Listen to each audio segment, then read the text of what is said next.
வாங்க இன்றைக்கி பூரி உருளைக்கிழங்கு மசாலா எப்படி செய்ததுன்னு பார்க்கலாம். அதுக்கு ஒரு 4 உருளைக்கிழங்கு வேக வச்சு எடுத்து வச்சுருக்கேன். ஒரு 4 பெரிய வெங்காயம் நீள் வாக்கில் வெட்டி வச்சுருக்கேன். 4 பச்சை மிளகா, அதுக்கு தனியாக இடித்து போடுறதுக்கு சோம்பு, 4 பல் பூண்டு, ஒரு 2 ஸ்பூன் கடலை மாவு, இதெல்லாம் எடுத்து வச்சுக்கோங்க. அப்புறம் ஒரு வாணலியில் கொஞ்சம் எண்ணெய் ஊற்றி அதில் கொஞ்சம் கடுகு, ஒரு ஸ்பூன் கடலைப்பருப்பு ரெண்டையும் போட்டு தாளிச்சிக்கோங்க. ரெண்டும் செவந்ததும் வெட்டி வச்சுருக்க பெரிய வெங்காயம் 4 பெரிய வெங்காயத்தையும் போட்டு கொஞ்சம் நல்லா வதக்கி விடுங்க. பெரிய வெங்காயம், பச்சை மிளகா,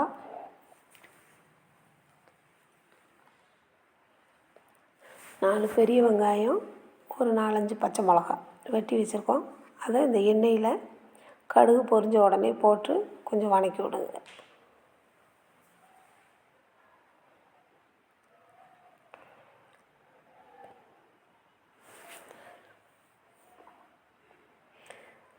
பூரிக்கு உருளைக்கிழங்கு மசாலா ஈஸியாக செய்ததுக்கு சொல்லித்தரேன்.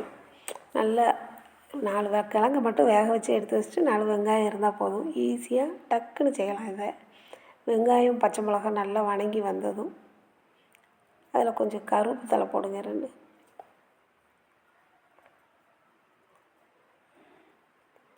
கொஞ்சம் கருவேப்பிலை போட்டு அதையும் கொஞ்சம் வதக்கி விடுங்க. ரொம்ப செவக்கணும் வேண்டாம், லேசாக வதங்கினா போதும். ரொம்ப வதங்க வேண்டாம். கொஞ்சம் வதங்கினதும் இந்த வேக வச்ச உருளைக்கிழங்கு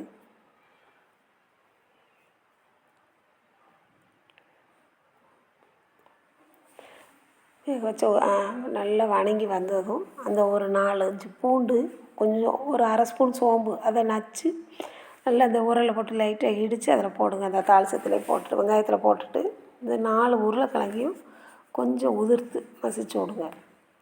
மசிச்சு விட்டுட்டு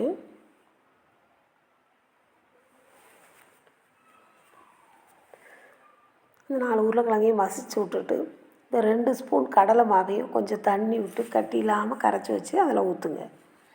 அந்த உருளைக்கிழங்குல அந்த கடலை மாவை கரைச்சி ஊற்றிட்டு கொஞ்சம் மஞ்சத்தூள்,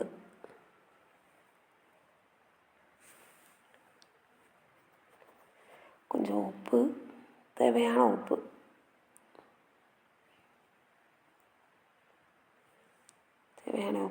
கொஞ்சம் மஞ்சத்தூள், கொஞ்சம் தண்ணி ஊற்றி கொஞ்சம் கிளறி விடுங்க.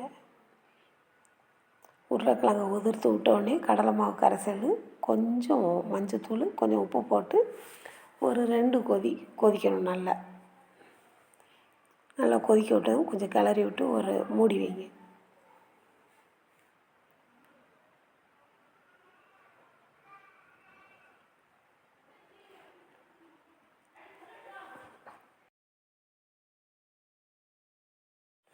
நல்லா 2 கொதித்தோடனே கிரேவி கெட்டி ஆயிரும். பூரி மசாலா ரெடி ஆயிடுச்சு. அப்படியே ஒரு பாத்திரத்தில் மாற்றிட வேண்டியதான்.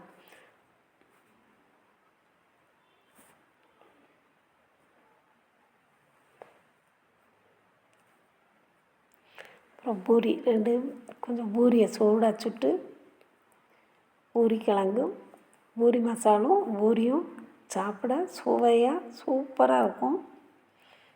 சாப்பிட்டு பாருங்கள். எங்கள் சமையலுக்கு சப்ஸ்கிரைப் பண்ணுங்கள், எங்கள் சேனலுக்கு.